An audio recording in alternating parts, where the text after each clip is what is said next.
Assalomu alaykum hurmatli tinglovchilar. Bugungi darsimizda GeoGebra dasturi yordamida funksiyalarning grafikini qurish haqida gaplashamiz. Buning uchun bizga GeoGebrada ishlash muhitida, ya'ni grafik muhiti kerak bo'ladi. Chap tomonda algebra muhiti, algebra oynasi, o'ng tomonda grafik oynasi aks ettirilgan bu muhitda. Biz biror bir funksiyani kiritsak, dinamik ravishda o'ng tomonda grafik muhitda uning grafiki paydo bo'ladi. Masalan, x² minus 3x minus 4 funksiya. Savol berilishi mumkin. Ushbu funksiyalar koordinatalar o'qining koordinatalar tekisligining nechinchi choraklarida kesishadi? Grafik yechimdan ma'lum bo'lib turibdiki, ular birinchi va ikkinchi choraklarda.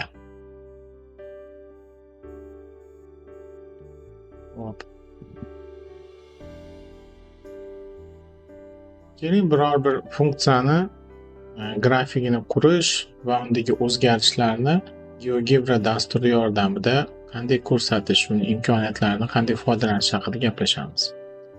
Masalan, y teng ildiz ostida x funksiya. Y teng ildiz ostida x funksiyani grafiki mana shu ko'rinishda bo'lib, endi boshqa bir funksiya ko'ramiz.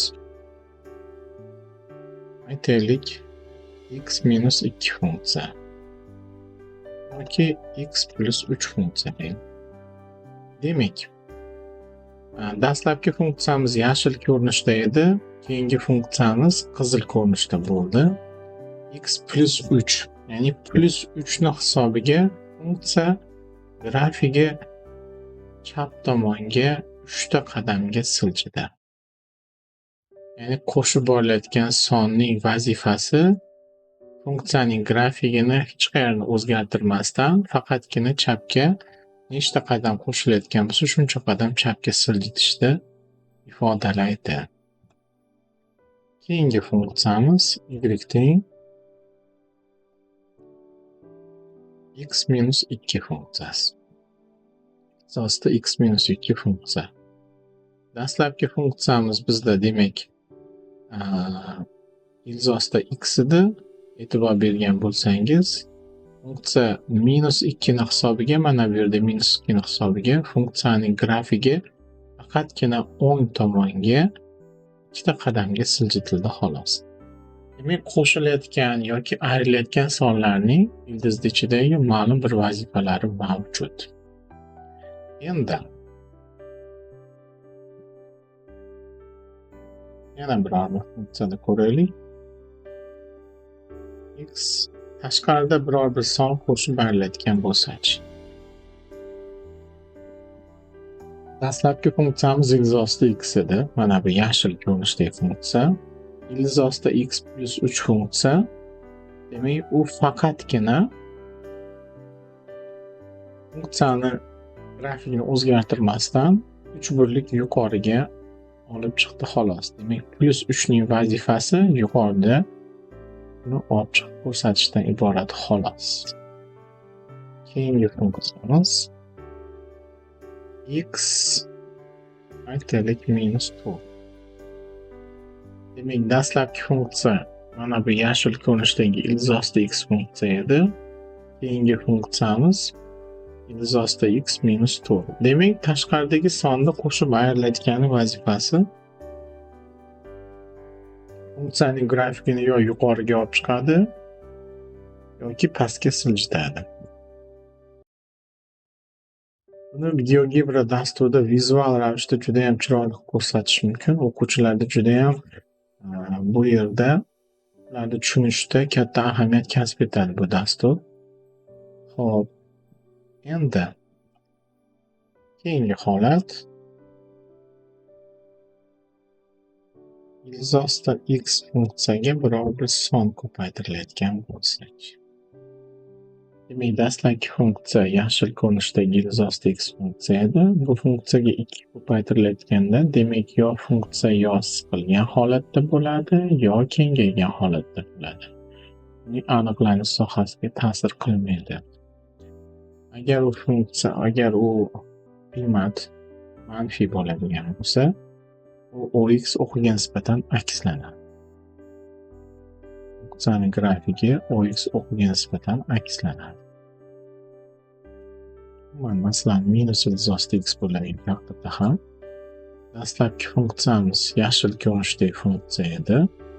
Endi yashil ko'rinishdagi funksiyamizga, ya'ni ildizosti x funksiyaga minus ildizosti x funksiya qanday o'zgarishi, ya'ni funksiyani oldiga minus qo'yib qo'ysa, uning grafigi OX o'qiga nisbatan akslanishi ko'rsatilyapti GeoGebra dasturida. Endi dasturda imkoniyatlardan yana biri, siz buni parametr ko'rinishda berishingiz ham mumkin. Masalan, parametr ko'rinishda berishingiz ham mumkin. Bu parametrlarni o'zgarib borishini vizual tarzda ko'rib borishingiz ham mumkin. Biz shkalada +ni beramiz. Boshida aniq beramiz. Mana bu funksiyalar bizga kerak emas. Mana o'chiramiz. Mana. Demak, dastlabki holatda 1x + 1 + 1 funksiya deyilyapti. Biz 1 ga tegmaymiz. x + 1 da. Demak, x + 1 da bni biz 0 ga olib kelamiz. S'ni ham 0 ga olib kelamiz. Bu funksiyaning dastlabki holati edi. Demak, yashil funksiyamiz. Yashil funksiyamiz boshidagi. Endi e'tibor bering. Men bu yerdagi sonlarda yoki harflarda mana A, B, C parametrlarini o'zgarishi bilan funksiyani grafigi qanday o'zgarishini vizual tarzda ko'ramiz. Masalan, B ni o'zgarishini tekshiramiz.